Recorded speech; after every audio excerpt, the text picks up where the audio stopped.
दोस्तों, अगर आप सच में छठी मैया की कृपा पाना चाहते हैं तो कमेंट बॉक्स में लिखें जाया हो छठी मैया की। छठी मैया का आशीर्वाद आपके परिवार पर सदैव बना रहे। दोस्तों, छठी मैया के लिए एक लाइक तो बनता है। दोस्तों, तो पहले हम जान लेते हैं कि छठ माता की पूजा का है। छठ पूजा की शुरुआत 17 नवंबर शुक्रवार से हो रही है। इस दिन नहाय खाए किया जाता है। 18 नवंबर शनिवार को खरना किया जाएगा। वहीं 19 नवंबर रविवार को छठ पूजा की पहली गया यानी संध्या अर्घ्य दी जाएगी और 20 नवंबर सोमवार को छठ पूजा की दूसरी और आखिरी अर्घ्य यानी उगते सूर्य को अर्घ्य दिया जाएगा। दोस्तों, छठ पूजा में छठी मैया को या 3 चीजें कभी मत चढ़ना भूलकर भी ऐसी छठ पूजा कभी मत करना। घोर पाप लगता है और व्रत रूठ जाता है और साथ आपकी गलती से छठी मैया क्रोधित हो जाती है। तो दोस्तों, आगे बढ़ने से पहले हमारे चैनल को जरूर सब्सक्राइब करें और वीडियो को भी लाइक करें। दोस्तों, हिंदी पंचांग के अनुसार छठ पूजा वर्ष कार्तिक मास के शुक्ल पक्ष की षष्ठी यानी छठी तिथि पर मनाया जाता है। यह हमेशा दीपावली के 6 दिन बाद पड़ता है, जो नहाय खाए की परंपरा से प्रारंभ होता है। यह व्रत करने वाले व्रतधारी 36 घंटे तक निर्जला व्रत रखते हैं, जिसके बाद छठी मैया की आराधना और सूर्य देव को अर्घ्य देने के बाद है इस व्रत का समापन किया जाता है। दूसरा, सबसे पहले हम यह जानते हैं कि ऐसी कौन सी महिलाएं हैं जिन्हें छठ पूजा नहीं करनी चाहिए। नहीं लगता है घोर पाप और व्रत टूट जाता है, छठ मैया क्रोधित हो जाती है। और ध्यान रहे दोस्तों, तो छठ पूजा का व्रत ऐसी महिलाएं गलती से भी ना रखें, अन्यथा आपकी संतान की मृत्यु हो सकती है।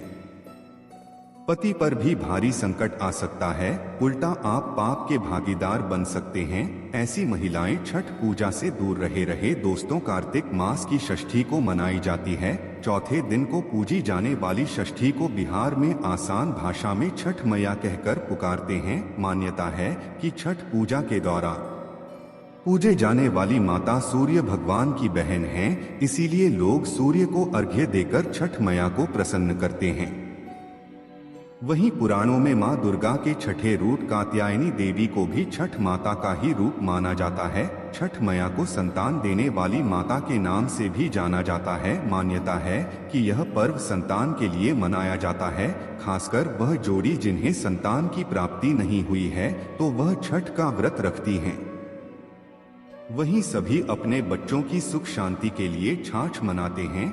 लेकिन क्या आप जानते हैं, कुछ ऐसी महिलाएं भी हैं जिन्हें छठ पूजा का व्रत गलती से भी नहीं रखना चाहिए। यह सबसे बड़ा घोर पाप माना जाता है। महिलाएं ऐसी गलती कभी न करें। तो चलिए जानते हैं दोस्तों, शास्त्रों के अनुसार जो लोग अधूरी शादी करते हैं वह शास्त्र का अपमान करते हैं। अधूरी शादी जैसी कि कोर्ट मैरिज और शादी के बिना ही संतान की उत्पत्ति कर देना सबसे बड़ा पाप है। ऐसे में छठ पूजा का व्रत रख ऐसे लोगों के संतान के लिए कभी नहीं रखना चाहिए। इसीलिए ऐसी स्त्री किसी भी धार्मिक कार्य में तभी ही शामिल हो सकती है जब वह अग्नि के साथ फेरे ले। ऐसी शादी को ही शास्त्रों में सर्वश्रेष्ठ माना जाता है। ऐसे में अगर आपकी अधूरी शादी है तो आप छठ पूजा का भी न करें। आपके ऐसा करने से छठी मैया का अपमान माना जाएगा और आपको पाप लग सकता है। दोस्तों, शास्त्रों के अनुसार इस व्रत को सच्चे मन से रखना चाहिए। अगर कोई महिला शौक में यानी वह मन से नहीं रखती है तो उसके पति या संतान की मृत्यु या उन पर प्रकाश डाल सकते हैं। सच्ची श्रद्धा के साथ छठ पूजा का व्रत रखना चाहिए। इस व्रत के सफल होने से संतान सुख की प्राप्ति होती है। संतान को कष्ट कभी नहीं आते थे। छठी मैया करती है रक्षा, घर परिवार होता है खुशहाल। दोस्तों, छठ पूजा करने से सैकड़ों लोगों के फल की प्राप्ति होती है। परिवार में सुख समृद्धि धन की प्राप्ति होती है। या छठी मैया की पूजा से सभी मनोकामनाएं पूरी होती हैं। दोस्तों, वहीं कुंवारी कन्याएं और पुरुष भी छठ पूजा कर सकते हैं। पूजा का व्रत पूरा करने से स्वयं छठी मैया आपके पूरे घर की रक्षा करते हैं।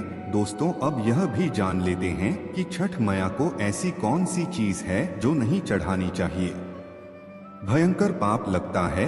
दोस्तों नंबर सूर्य भगवान को अर्घ्य देने के लिए तांबे का लोटा ही प्रयोग करे रही, लेकिन भूलकर भी चांदी, स्टील, शीशा और प्लास्टिक के बर्तन से आगे नहीं देना चाहिए, इससे भ्रातृ टूट सकता है।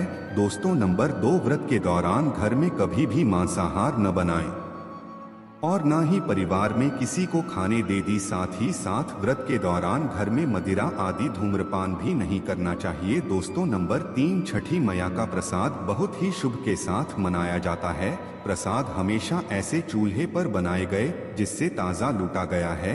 यदि गैस पर बना रही हैं तो गैस स्टोव को अच्छी तरह से धो लें। पहले से बने चूल्हे पर कभी प्रसाद ना बनाएं, इसके लिए नया चूल्हा ही बनाना। दोस्तों नंबर 4, सूर्य को अर्घ देने से पहले कभी भोजन न करें। व्रतधारी को पहले और दूसरे दिन सूर्य को जल देने के बाद ही भोजन ग्रहण करना चाहिए।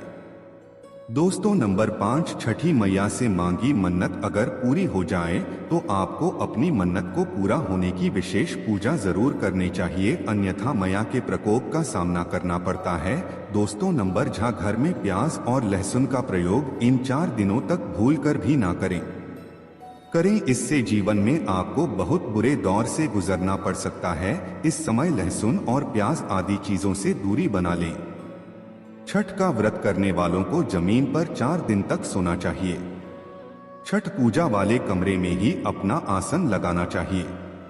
ऐसे में आपको छठ मैया का ध्यान करते रहना चाहिए। माँ आपके व्रत को संपूर्ण करती है और कोई भी बाधा नहीं आती। दोस्तों नंबर 8, जिस जगह पर प्रसाद बन रहा हो वहाँ साधारण भोजन भी नहीं बनाना चाहिए, साथ ही साथ उस स्थान पर खाना भी बचे है। दोस्तों प्रसाद बनाते हुए नमक का हाथ किसी पूजा की वस्तु या प्रसाद से नहीं छूना चाहिए। दोस्तों पूजा के दौरान अपनी वाणी को बुरी बातों से थोड़ा दूर रखें, जुबान पर गंदे विचार भी नहीं लाना चाहिए। छठी मैया का आशीर्वाद पाने के लिए मन में गंदे विचार नहीं आनी चाहिए। दोस्तों घर में ऊर्जा के दौरान जूठे बर्तन और गंदे कपड़ों का ढेर में बिल्कुल भी नहीं होना चाहिए, इससे छठी मैया क्रोधित हो जाती है और टूट जाता है। क्योंकि छठी मैया को साफ सफाई बहुत पसंद है, इसलिए व्रत के दौरान अपने घर को साफ सुथरा रखें और गंगाजल से छिड़काव अवश्य कर लें, इससे पूरा घर पवित्र हो जाता है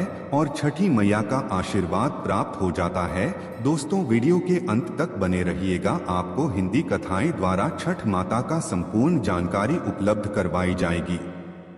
छठ पूजा में भगवान सूर्य और छठी मैया की उपासना करने का विधान है। मान्यता है जो इस महापर्व में 36 घंटे का निर्जला व्रत रखकर नियमों का पालन करते हुए विधि विधान से इनकी आराधना करता है, उन्हें संतान सुख, बच्चे को बेहतर स्वास्थ्य, सूर्य के समान तेज बल प्राप्त होता है। षष्ठी देवी की कृपा से बच्चों पर आने वाले हर संकट का नाश होता है। कहते हैं इस पर्व को सबसे पहले सूर्य पुत्र कर्ण ने सूर्य की पूजा करके शुरू किया था। मान्यताओं के अनुसार वह घंटों पानी में रहकर भगवान सूर्य की आराधना करते थे, जिसके परिणाम स्वरूप उन्हें सूर्य की कृपा से ही महान योद्धा बनने का अवसर प्राप्त हुआ। दोस्तों व्रत के समापन पर आप शरबत सकते हैं और छठी माता को चढ़ाए जाने वाले भोग का सेवन कर सकते हैं। भगवान सूर्य और छठी माता को चढ़ाने से पहले प्रसाद का सेवन न करें, बिना हाथ धोए या नहाए पूजा के लिए बनाई गई किसी भी चीज को छूने से बचें। त्योहार के 4 दिन मांसाहारी भोजन से परहेज करें। दोस्तों छठ पूजा व्रत के लिए सबसे पहले नए कपड़े लेने होते हैं। व्रती महिला को सबसे पहले अपने लिए एक नई साड़ी खरीदनी चाहिए। छठ पूजा का प्रसाद रखने के लिए बांस की 2 बड़ी टोकरियां चाहिए, इनमें ही सारी सामग्री रखकर पुरुष इसे अपने सिर पर रखकर नदी या तालाब के पास पूजा के लिए ले जाते हैं। इसके अलावा सूप की जरूरत पड़ती है। सूप चाहे बांस का ले लें या पीतल का दोनों का ही इस्तेमाल हो सकता है। साथ में दूध और जल के लिए 1 गिलास, लोटा या कलश और थाली भी ले ले। 5 गन्ने जिसमें पत्ते लगे हों, पानी वाला नारियल, अक्षर, पीला सिंदूर, दीपक पर भी बात, हल्दी, कुमकुम, चंदन, धूप बत्ती, कपूर, दीपक, अगरबत्ती, माचिस, फूल, हरे पान के पत्ते थे, साबुत सुपारी, शहर का भी इंतजाम कर लें। इसके अलावा हल्दी मोल ले ली और अदरक का हरा पौधा, बड़ा वाला, मीठा नींबू, शरीफा, केला और नाशपाती की भी जरूरत पूजा के लिए पड़ती है। इनके अलावा शकरकंदी और सोचने लेना।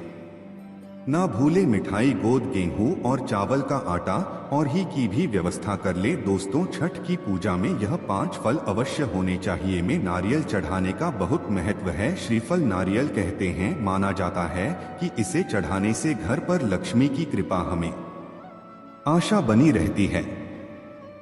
मैया के फलों में से एक है गन्ना। गन्ने का घर बनाकर छठ पूजा करना आम है। कहते हैं कि ऐसा करने से छठी माता खुश रहती है। गन्ने से बने गुड़ भी छठ पूजा में प्रसाद बनता है। हिंदू धर्म के लोगों का मानना है कि केले में श्री हरि विष्णु का निवास है। श्री कृष्ण भी केला खा हैं। केले को शुद्ध फल कहते हैं। उन्हें प्रसन्न करने के लिए छठी माई को केला चढ़ाया जाता है, क्योंकि यह एक प्रिय फल है। दाब नींबू आम नींबू से बड़ा होता है। छठी माई को या नींबू बहुत अच्छे लगते हैं और उन्हें प्रसन्न करने के लिए लाभ नींबू प्रसाद में चढ़ाना चाहिए। हिंदू धर्म में बिना सुपारी के कोई भी पूजा पूरी नहीं मानी जाती है। जार सुपारी माता लक्ष्मी का प्रिय फल है। यही कारण है कि छठी माता को भी सुपारी देनी चाहिए। ऐसा करने से लक्ष्मी घर आती है। दोस्तों, आप में से कौन कौन छठी मैया का आशीर्वाद पाना चाहता है? अगर आप छठी मैया का आशीर्वाद पाना चाहते हैं तो सच्चे दिल से कमेंट बॉक्स में जाएं, छठी मैया जरूर लिखें।